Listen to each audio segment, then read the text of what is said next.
Wake up to the sound of music. Mother Mary comes to me, singing words of wisdom.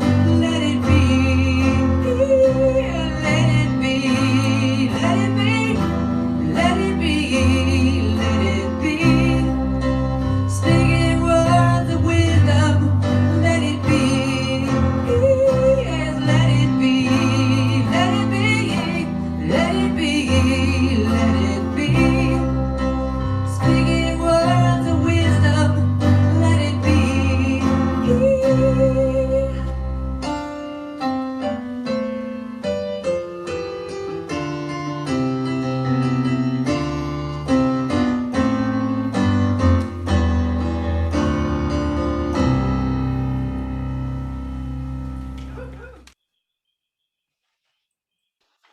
All right. I hope that you could all hear that, and welcome to the. Whoa! Excuse me. Gotta stop that noise right now.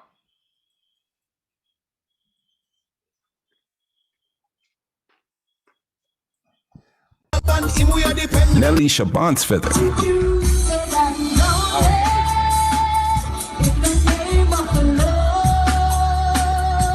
Michelle Lake.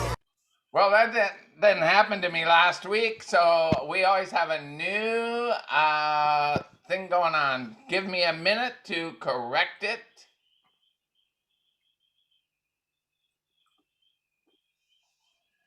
There we go.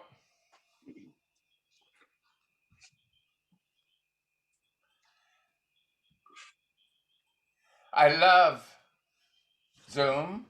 I'm learning new things in Zoom, and as I learn new things, every once in a while I have a teaching moment like just that time. I'm sure that many of you have experienced something similar in other areas of your life, and we just kind of roll with it. We know that it's not the end of our world. We just adjust and move on. And speaking of moving on, I want to introduce Alex Richardson, our practitioner for the day, and she's going to lead us in opening prayer. Go, Alex. Hey, good morning. In case you're wondering, I have my work shirt on because I'm going to church after to help spruce things up. We will be meeting today, Monday and Tuesday, from 2 to 4 each day. And if you'd like to join us, we are doing the outside. And for those who don't do gardening, working on the inside. So let us pray on this beautiful God-given day and say to yourself, I am creative. I am a creative being of God. I live, learn, and breathe in the essence of God. I know in this moment that I stand in the presence of God. I know love can conquer hatred, and I know that powerful healing is happening to all those that are nestled, needing healing in our church, our family, and beyond. I'm sending love and thanks to our fabulous Rev holding us together, who speaks today on Commit to Transformation. I welcome everyone who is joining us today. Be well, be loved, be kind. And so it is. So now I have some stories of fabulous women. Today I am doing Annette, Kat, and Tivy. So we'll begin with Annette, who actually isn't feeling well, so maybe this will pick her up, a little thought of her past. I was born in New York City in the Lower East Side of Manhattan, which was a neighborhood of Italian and Jewish immigrants. My grandparents came from Italy. Later grew up in Brooklyn, graduated high school, worked at a law firm on Wall Street for 2 years, saved money, and moved to California to start a new life. Worked several jobs while attending college in Southern California. Became an elementary school teacher, taught in Southern Cal and Northern Cal for a total of 30 years. Happily married to Lou for 34 years. Became a member of FCRSV, that's our church, in 2005, 16 years now. I helped with the youth group from 2017 through 2019. Retired from Vallejo School District in 2010. Since retiring, I've been a substitute teacher, been involved with several volunteer groups, helping people and animals, fundraising, local community theater, took classes, and learned to learn new things, and have done lots of traveling, cooking, eating, and socializing with friends. Can't wait to do more of that. So another fabulous person, we only have fabulous women in our church, is Kat Dominus. I started religious science at the age of 18 and started in a teen group at Founders Church in Los Angeles with Dr. Hornaday. I signed up for Science of Mind classes immediately and continue to take different classes to this day. I became an optician for 25 years, fitting contact lenses and glasses in Southern California. When we moved to Santa Cruz, I went back to college to get a degree in computer science. After 5 years, we moved to Benicia, and I went to school to become an aesthetician. That's always a hard word for me. And have been done doing skincare and permanent makeup for 22 years. I found Reverend Dr. Jane Ryder in her church in Concord and started a beautiful friendship and started taking classes from her. When the Concord church closed, I started going to First Church in Vallejo. I love my church family. I miss everybody. Perhaps you remember a hula dancer in our Christmas video. Hula dancing is her passion. She has been a member of FCRSV for over 21 years. And now our final fabulous person is Tibby Lerner. Born in Chicago, she has one sister, one brother, moved to Oakland in 1974. I also lived in Berkeley, Richmond, Crockett, and now in Benicia. I had a career in retail management, like Toys R Us, Mervyn's, Joann's Fabrics, and Sears. I had a camera since I was a kid and now show my photos and greeting cards in a gallery in Benicia called HQ Gallery. I also sell photos and cards on Etsy. I became a Science of Mind practitioner in the 1990s and served for 10 years at the Golden Gate Center for Spiritual Living in Corte Madera, California. I now belong to FCRSV. I also study astrology, tarot, dreams, past life regression, and meditation. She has done many beautiful side altars at our church. She was president of our ladies group, the Divine Divas, and she sells her greeting cards and artwork in our bookstore. She has been with FCRSV at least 10 years. So that is our fabulous, fabulous three this month, or this week, I should say. And even though this week is over, we will be continuing in April. I mean, when you have fabulous, you gotta flaunt it. So thank you. So now we will do our 3-minute meditation. I'll ring the chimes to start. Just kind of take a nice deep breath, go within, and just be, and just be. I'll ring the chime when we're through.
Oh, it's always nice to have just a little break.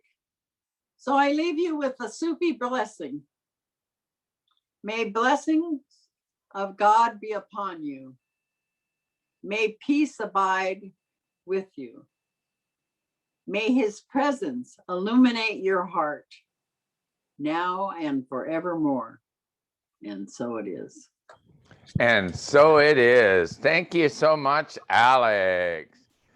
And if I've got this figured out and solved, I think we're going to hear another song.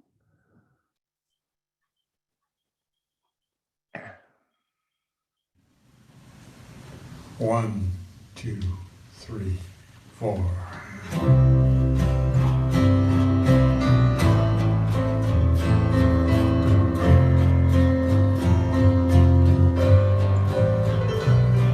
What if everything that makes us sad turns out not to be so bad?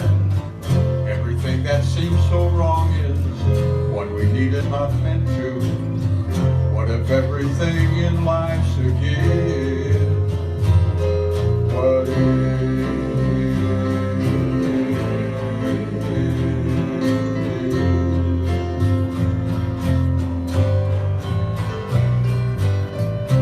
life's a question, a tale untold? We find all the answers as it unfolds. I have learned by trials and tears that faith is my freedom and is stronger than fear. What I have been afraid of, maybe that's the stuff dreams are made of. There's more to the picture than we can see. We're part of a tapestry. It's a beautiful story. Isn't it beautiful? What if everything that makes us sad turns out not to be so bad? Everything that seems so wrong is what we needed all along. What if we're just not meant to? What if everything in life's a gift? What if?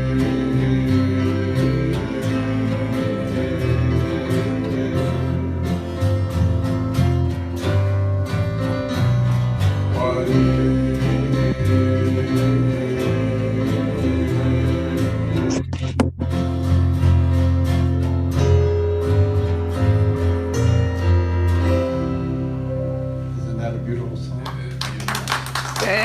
Thank you, thank you. Yes, I love it. It worked perfectly. So that's what I love about practice. Practice leads to perfection, or semi-perfection at least. And today it's my real excitement to be talking about committing to transformation. Now, I love this particular talk, not because I wrote it. Actually, I used a lot of ideas from a variety of people. But I love it because it's the week before Easter, and it's a chance to practice a renewal of hope and faith. And I think many of you know what I'm talking about right now, because we feel like we're just coming out of the darkness. We've spent a year in not a cave, but definitely sheltering in place. And now it feels like as we get vaccinated and things start to open up, that we're a little freer to move around. But it's all a process of transformation.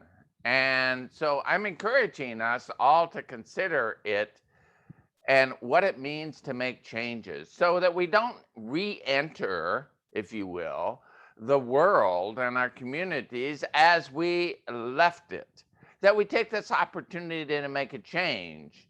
And it's, as Richard Bach wrote, what the caterpillar calls the end of the world, the master calls a butterfly. And I know that many of us have also heard what the caterpillar calls the end of the world, the rest of the world calls a butterfly. So I'm wearing my butterfly pin, if you can see it, that I bought at Asilomar. Asilomar used to be a summer camp for religious scientists down in Monterey. And I used to go there, as many of you might have gone, and they have a lot of butterflies down there. And so I thought butterflies are a good example of transformation, and I'll talk a little bit about that later. But when I think of Easter in the Christian tradition, I think of the change or transformation that Jesus made from human form to spiritual form.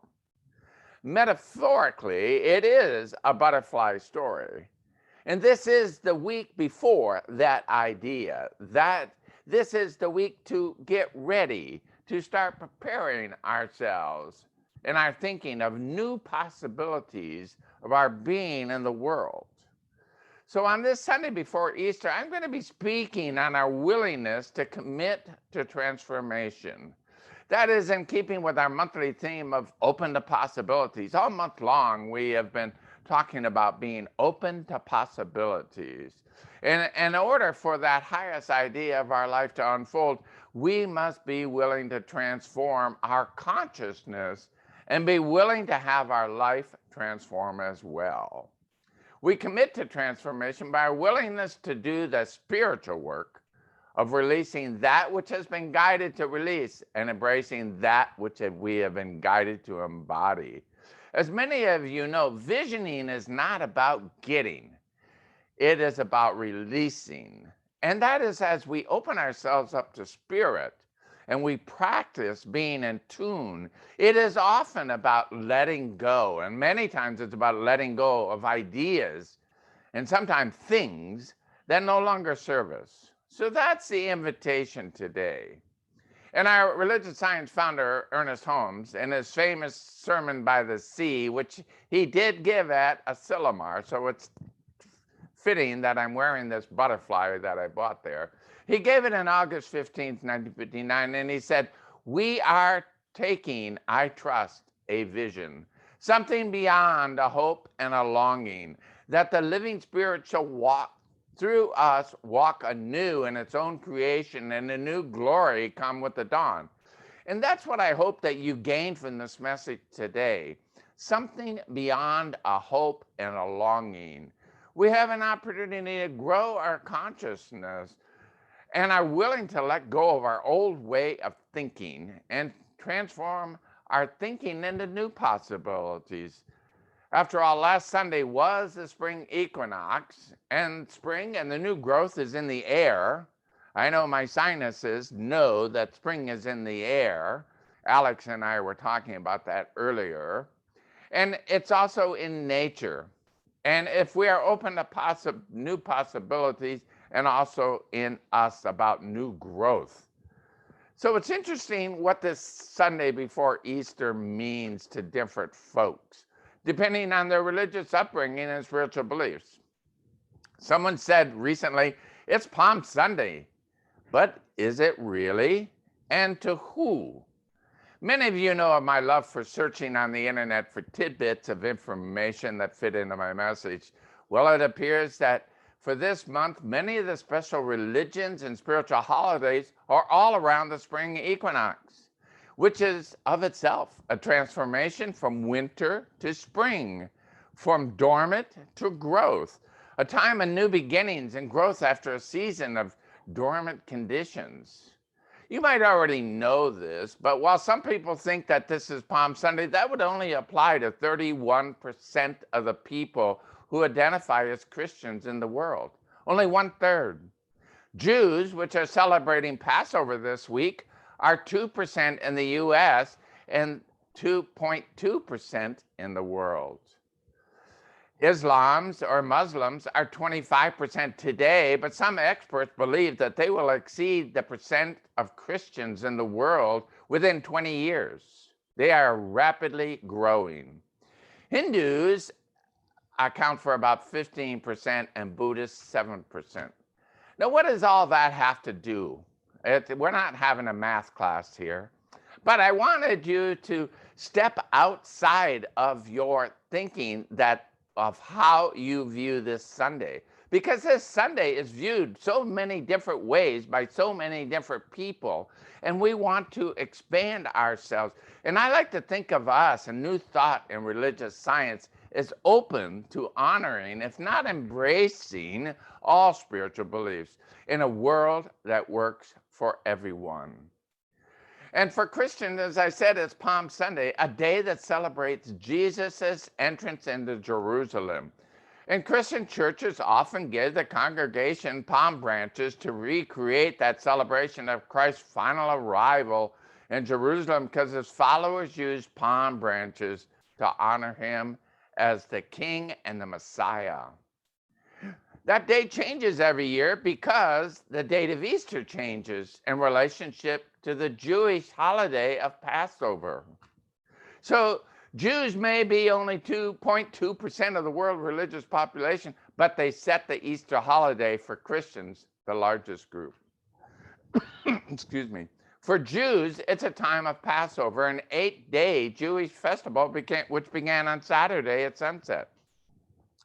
And as a Jewish friend of mine posted on his Facebook page, Passover celebrates freedom. He wrote, "Think Moses leading the Jews from slavery and the passing over of the forces of destruction." And for those of Islamic faith or Muslims, which is at 25%, it's about Ramadan. Ramadan is expected to begin on Tuesday, April 13th. That's only about 2 weeks away, and it will end on Wednesday, May 12th. It's a month long, and it's expected to be, they have a big celebration the next day. And these are tentative dates because they depend on the sighting of the moon. Ramadan is that holy month of fasting, worship, and prayer, and it celebrates the creation of the Quran, which is the holy book for people who practice Islamic faith. That is much like the Bible is for Christians. And Muslims believe that the Prophet Muhammad received revelations directly from God, which were documented and collected in that holy book. And it's also, Ramadan is celebrated as a time for a clean start. So that's also what I wanted to bring into us today. It's time for a clean start. Many religions right now are talking about that, whether it's Christian, whether it's Jewish, whether it's Islamic. We are all talking about this opportunity. And isn't it interesting that it all ties into the spring equinox? It's a time for growth. And of course, the Hindus have holidays based on the change of seasons, and they celebrate the growth and as well as the harvest. And then the Buddhists, they have a Sangha, which starts today, actually. It's the day of the full moon in March, and it is their second most popular day.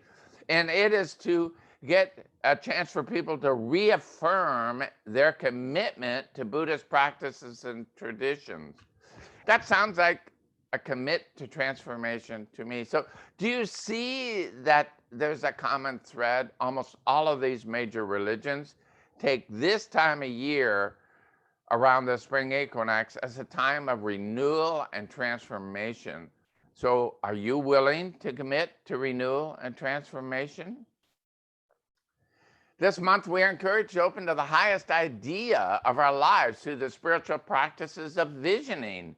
That's opening up to this impressive spirit through the visioning, which allows us to tap into a realm of possibilities much greater than we can even begin to imagine for ourselves. And we know that visioning is that personal transformation. We are transformed through the practice of opening ourselves up to avenues of awareness and being receptive to divine wisdom within. So there's a statement from the CSL Global Vision, which is related to what we're speaking about today. And it states, we see a world in which each and every person lives in alignment with their highest spiritual principle. Do you get that? Each person lives in alignment with their highest spiritual principle, emphasizing unity with God and connection with each other. A world in which individually and collectively we are called to this higher state of consciousness. So I like that what is visioning is what is seeking to emerge as my life and as your life. If we take time to go within and ask about that highest idea, the vision's already complete in the universal mind, and everything that's necessary to fulfill the vision is within the vision itself. Our opportunity is to be a willing and able vehicle for the vision. Direct revelation is that practice of the principles of spiritual being and as individualized expressions of the one. We are each individual expressions of the one. We are each unique, but we are all part of the one. And if this infinite wisdom and intelligence flows through us, and to the degree that we're willing to open up, it will lead us to our highest idea for the living a life that is fulfills us to our highest good. But it starts with the highest idea. It's said that we can't solve a problem at the same level of consciousness that created it. Many of you heard that. We are being called to this higher level of consciousness, a consciousness which realizes there is a power for good in the universe, and it uses me, it uses you, it uses us. That's how it gets expressed. And we participate in the visioning to go beyond our ordinary thinking, beyond our ordinary personal desires, and expand our consciousness. We open to this highest idea. We align our consciousness with our divine purpose, which is really to love and express that love in our own unique way. Reverend Michael Beckwith, who actually created the visioning process we use today in religious science, and he wrote in Life Visioning, the purpose of visioning is not simply about the narrow confines of personal fulfillment. It's an expansion of consciousness into the realization of true self. Now, having said all that, what does that really mean in daily life? Well, let me give you an example, my own personal example of how we can transform our life when we get a higher idea and we turn it over to spirit and listen to the intuitive voice. So about 25 years ago, I decided to quit smoking for the umpteenth time. This was before I discovered religious science, but I was heavy into metaphysics, and I was reading things like Ask and It Is Given by Esther and Jerry Hicks. And I think it was also about that time I watched a TV show by Terry Cole Whitaker on the power of our minds. I was meditating regularly, and I was focusing on creating a healthy body, but that meant giving up anything unlike a healthy body. That meant giving up smoking.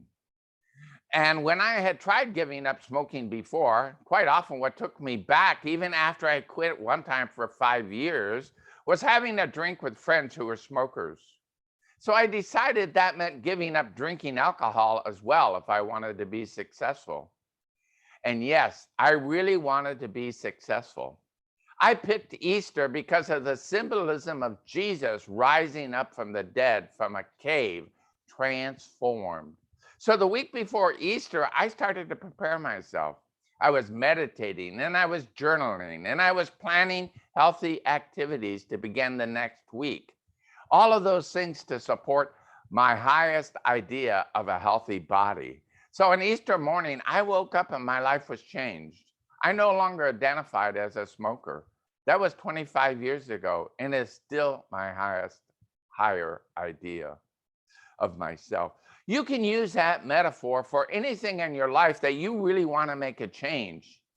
Just go within. What is it that you want to be? Who is it that you want to be? And you can transform your life. You can do that which you may think is impossible. Imagine your ego is self is in a cocoon, much like a butterfly or caterpillar, where all is dark and uncertain. What are you dying to? The caterpillar has to die to become a butterfly. And allow the answer to emerge, and then simply rest from your old way of life. Allow yourself to be in the stillness while transformation takes place and new life emerges. That's what I was doing in that week from the Sunday before Easter until Easter. So it's all about releasing and embracing, because the vision we know is already complete in the mind of God. Our work is to become a more effective delivery system. That is where our personal transformation comes in. All spiritual growth is about letting go, releasing old ideas about ourselves. I had to stop thinking of myself as a smoker and start thinking of myself as a healthy person. In order for the vision to manifest, we must embody it, though. You must become it. You know that we can't experience anything that we're not willing to embrace in consciousness. In doing the work of releasing and embracing, we are transformed, and that's when we come into alignment with our vision. So a good example of this is the caterpillar to a butterfly. And Alex sent this to me in a card, if you can see this. This is a butterfly. And I didn't know it, but she told me today you wind it up and it flies. Now, I'm not going to wind it up and fly, but I wanted you to see how beautiful this butterfly is. And if you've watched butterflies, you'll know how majestic and beautiful they are and what a variety. But did you really stop and think about what happens, how a butterfly is created? They go through a life cycle. They have 4 stages. And each cycle is different. Each stage has a different goal. A butterfly becoming an adult can take anywhere from a month to a year, depending on the type of butterfly. And there are many, many different kinds. The first stage is the egg. I actually never thought about it, and maybe you haven't either, but a female butterfly lays eggs. They're really small. And she lays the eggs on a leaf, and she clusters them. And that about 5 days after they're laid, a tiny worm-like creature is hatched from the egg. And that's what we know as a larvae or as the caterpillar. And that's stage 2. And that it looks like that worm, but it has a cool pattern if you've ever looked at it. I know as children, we used to turn leaves over and look for the caterpillar. And it's got this beautiful stripes or patches and things like that. Well, it's really hungry when the caterpillar is born and hatch. It starts to eat leaves and flowers, and it eats the leaf that it was born on. And then it keeps eating and growing. And then it enters the 3rd stage. And that's when the caterpillar is done growing. He makes a chrysalis, or what we know sometimes is a cocoon. It is the same color as the things around it. And that's so that hopefully it gets protected from animals can't see it. And that's just the resting stage. Almost like winter, isn't it?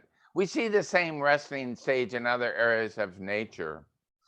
And then that is the stage in which it starts to change. It starts to turn into a butterfly. It starts to look different. Its shape starts to change, and it changes quickly. We know that what happens is that butterfly actually liquefies itself. And the last thing it does is it liquefies its head. And that is what is so important to remember about us, because as a caterpillar has to liquefy totally in its head before it can emerge as a butterfly, we must let go of our old thinking. We must do the same thing. Liquefy old thinking that no longer serves us and let it go. Let it go. So in stage 4, what we know is that chrysalis opens and a butterfly comes out. Now, when the butterfly first comes out, its wings are damp because it's all folded in tight. And the wings are soft. And the butterfly is tired, so it rests for a while in the sun. And sometimes I know that humans will try to help. They want to pick up the butterfly. And I've been in exhibits where they warn you not to do that because it harms the butterfly. The butterfly must flex its own self. It must move its wing. It must force fluid into its wings. It must exercise. And it has to start flying. Now, once it starts, it isn't automatically given a gift of how to figure out how to fly. It takes practice. They can't really fly very good at first. So it's really the same thing with us humans.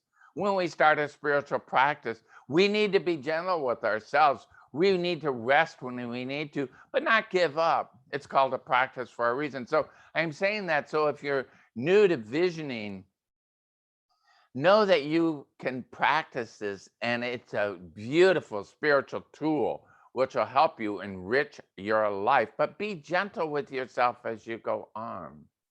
Butterflies are like humans. They need a lot of practice, but it does not take long for them to learn. When it can fly, it'll go looking for food, and the butterfly will also look for a mate, and it'll soon find one, and then it lays eggs, and then the livestock starts all over again. But aren't you lucky that you don't have to go through all that in this body? The caterpillar must devour all of itself to transform into a butterfly. All you have to do is change your thinking. Sounds easy? Getting ready for Easter Sunday, which is when you get the chance to emerge as a new self, a new butterfly, a new consciousness. Michael Beckwith, in an article on visioning in an interview in Science Mind magazine quite a few years ago, in around 1996, he said all spiritual growth, 100% of it is about releasing or eliminating rather than attaining something, because we're already it spiritually. So what are you hanging on to? Are you willing to let go and let God? So it's about a commitment and a willingness. For in order for this highest idea of our life to unfold, we must be willing to transform our consciousness and be willing to have our life transform as well. As we get older, some of us are resistant to change. And yet change is what happens. We change and we grow. We commit to transformation by our willingness to do this spiritual work and by releasing that which we have been guided to release. Listen to that intuitive voice. There are some things you're hanging on to that no longer serve you, but you're comfortable because you've had them so long. But let them go. And you can commit to your spiritual growth so that your vision can unfold in you and as you. So in conclusion, let me give you a little garden hose analogy, because it's springtime now. People are watering their flower gardens. Imagine a garden hose that is attached to a water spigot. The spigot is source. The water is turned on and it's flowing. How much water comes out at the end of that garden hose depends on whether or not the hose is obstructed. The water is flowing fully, and yet at the other end of the hose, water may be dribbling out. And what we know in our own experiences, we look back from where we're standing with the end of the hose, and we look back to where it's connected to the source, and we see that the hose is maybe kinked up or twirled up, and we pull on it or we do something to undo that. It's the same thing with humans. Our spiritual work is to remove the obstructions in the garden hose to allow the full flow of water, the full flow of spirit. So where is there a kink in your thinking? That's the question for you, so you can open up to the full flow. Ask yourself, where is there a kink in your thinking? God is, the water is flowing. The degree to which we experience that flow in our lives is the degree to which we are able channels for that water to flow through. Our work is on kinking the hose so that spirit can flow through fully. We don't need to do anything about the flow of water. That's God. That's the source. The opportunity is to make the hose a more able instrument to allow the water to flow through. We are the instrument. So as we release that which does not serve the highest idea, and we embrace new ways of being, that vision will unfold organically. This is a process of aligning with what already is. We don't need to make something happen. Simply rest in that awareness that the vision being revealed is already complete. Commit to the transformation. Be willing to do the spiritual work of releasing and embracing. We then become beholders of God's grace, unfolding as our lives. We become instruments of the divine. We fulfill our purpose. So are you willing to commit to your transformation, to your highest good? Start letting go. Namaste. Thank you. So I want to share the whiteboard and the affirmation for you before I enter into prayer.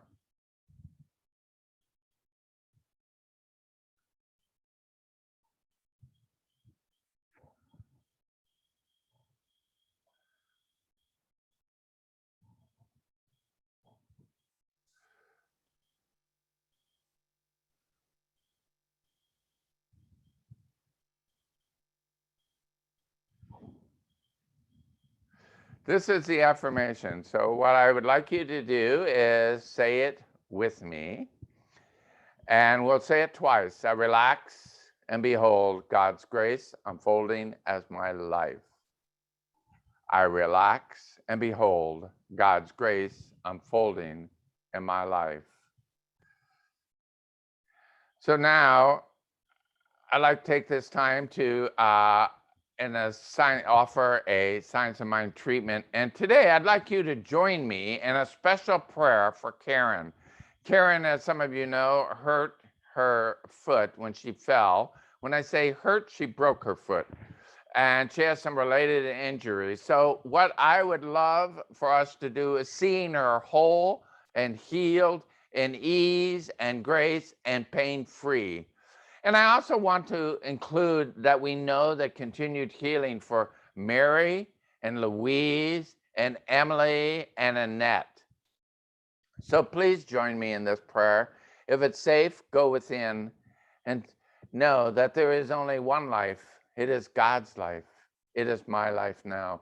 I know that all there is the divine. It is a divine energy of love, of healing, and of wholeness. And as I know this is true for myself, I am one with this. I know this is true for each and every one of you. I know it is true for Karen. I know it is true for Mary, that it is true for Louise. It is true for Emily and Annette, that we are whole, perfect, and complete. And anyone else that you know, please anchor them in by just saying their name. You give power to the word of the name, and we wrap them up in this prayer for knowing their wholeness. We see their wholeness. We do not see their infirmities or their disease. We see them whole, perfect, and complete. They are expressions of the divine. So I know each and every one of them is whole and perfect and full of love and rejoice in life, living at ease and grace and pain-free. So just knowing that, I know that all is well in this life, their life, our life. I know that we are blessed as we enter into the second week of spring. It calls us forth. We go out. We enjoy nature, which reminds us of the growth externally and the growth internally. And I celebrate this. I celebrate each and every one of you. And so it is. So I would like to make a couple of announcements before we open up the community room. So next Sunday, we're encouraging people to wear their favorite Easter hat or their bonnet for the Zoom service. Lee Wingfield will be joining us, and he'll be leading us in a congregational song, the Easter Parade. And I'm going to open up the mute button for everybody so they can sing along with him, as well as we're going to try singing happy birthday to all the April babies. So if you haven't sent me your birthday yet, now's a good time to do that, especially if it's April, because I put it in a constant contact at the beginning of the month, and we can sing and honor you in song.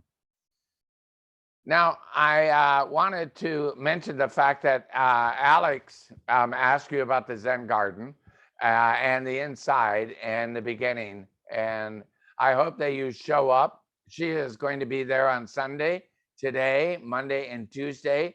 So each day it's from 2 to 4.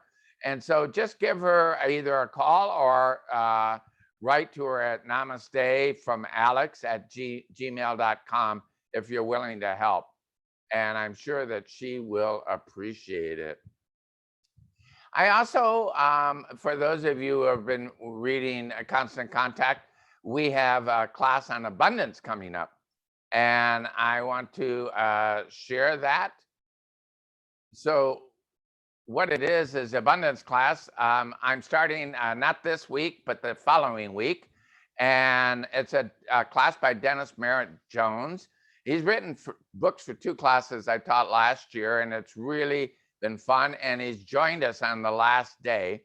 Those were 4 weeks. This class this week is this time is 5 weeks, and it is about the abundance. And it's a class that's going to cover the chapters in the book. I was going to share the contents of the screen, but I don't have it right now. Just be aware that the things that we're going to cover are things like a life worth living, be one with life, be aware that you live in an expanding universe, be accountable in week 2, be accountable for your consciousness, be focused. Week 3 is be in the flow, be passionate. Week 4 is be blessed, be of service. And week 5 is be courageous and be a catalyst for good. So those are the 10 different areas that he follows to change your thinking of abundance. I think I'm just about, one last thing before we change is to open, before we open it up is to remind you that it will be good to have a request for contributions. I had a momentary lapse in mindset here. And that is, the First Church, we are been working to get it ready and clean. I don't know when that will be, but it's been dormant for a year, so it's a bit of work to be done. But to help support us financially, if you'd send contributions at our webpage, First Church of Vallejo, and you can use PayPal or your bank, bill pay, or send a check to First Church of Religious Science, 229 Springs Road, Vallejo, California, 94590. And that is the end of my announcements. So everybody is willing and able can unmute yourselves. And I'm going to stop Facebook, and I am stopping